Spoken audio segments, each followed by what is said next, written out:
We are joined by Ken Starr, former Solicitor General of the United States and author of Religious Liberty in Crisis, Exercising Your Faith in an Age of Uncertainty.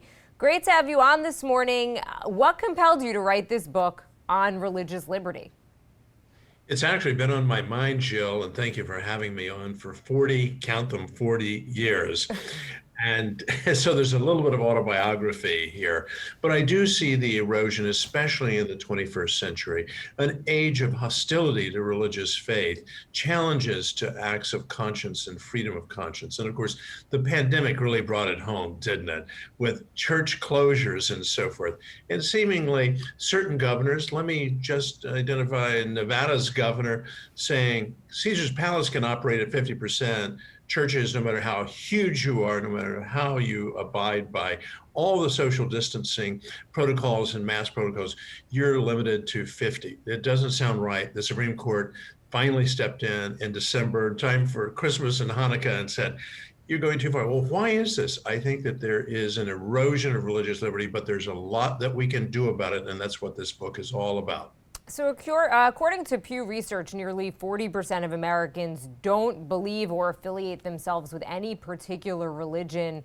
As a devout Christian, does this concern you, or do you see this as just a choice Americans are making as an exercise of religious liberty?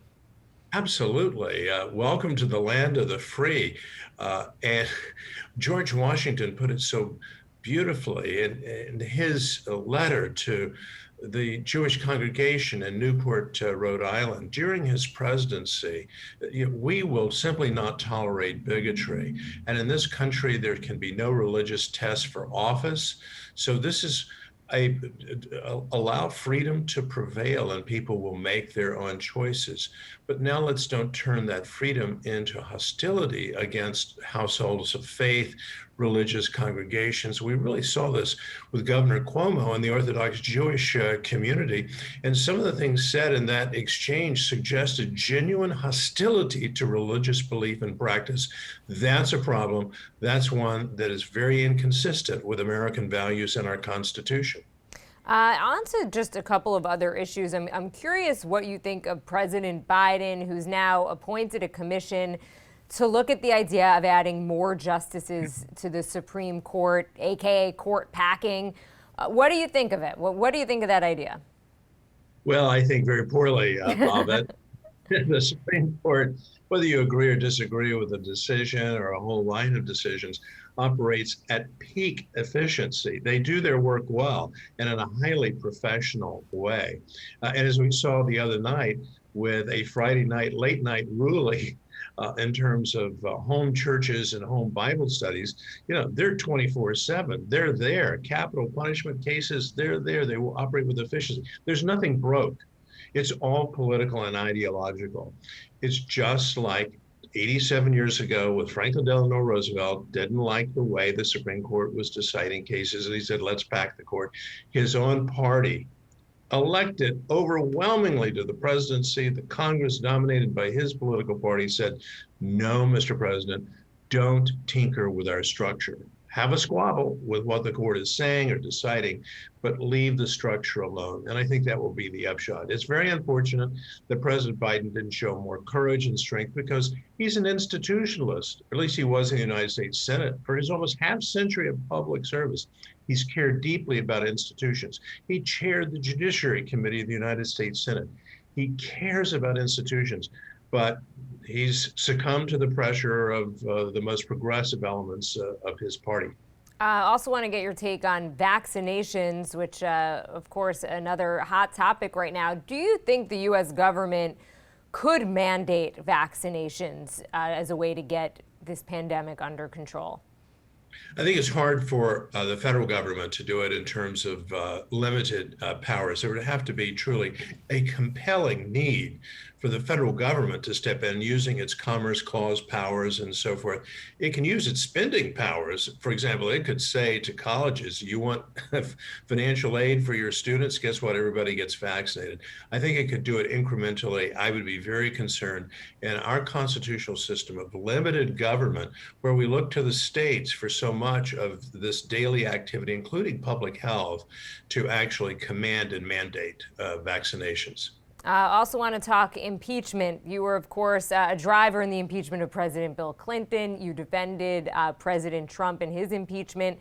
How concerned are you that this growing partisanship is going to create an environment where we are going to see more presidents being impeached? It's absolutely terrible. And I spoke against it during President Trump's first impeachment as part of his team. I did not defend his phone call to President Zelensky, but I did not think it was an impeachable act. I think we've so lowered the bar from high crimes and misdemeanors that it has become sort of anything anyone wants it to be. Moreover, the other party challenged President Trump from the very outset, introducing resolutions of impeachment. In a different day, the Speaker of the House of Representatives would say, go away. They have done that. They did it in Ronald Reagan's presidency. There are always firebrands in both parties. It's the duty of the Speaker and the leadership to stay in control. But she lost control and became the most zealous of converts to impeachment. And the country, I think, suffers because it's very destabilizing for the country. This is not, again, what the founding generation intended. This was a last resort. And as I argued before the Senate, on the Senate floor for President Trump, this has now become simply a political tool of first resort. And that is very bad for the country and for the stability of our national government. Just on the issue of immigration, President Biden is taking a more compassionate stance when it comes to immigration at the southern border, especially for children who cross into the United States. As a religious person, do you think that is the right approach? I don't think his approach is right. I think compassion and caring for all individuals need to be treated with human dignity and care and compassion. But I think the president's approach has been extremely ill-advised and has created a crisis of human suffering. We see these precious children separated from their families and the like. That's not a political issue, that's a humanitarian issue. And I think the governors of the states along the border are crying out. Certainly, churches and local communities are crying out, Mr. President, please, you have to have control over the borders. You can do so in a compassionate way, to be sure. But what you have done is you have essentially invited this flood tide and created a humanitarian crisis. I hope more people will speak out about this. Go to the border. When you go to the border and you see the conditions, it is appalling.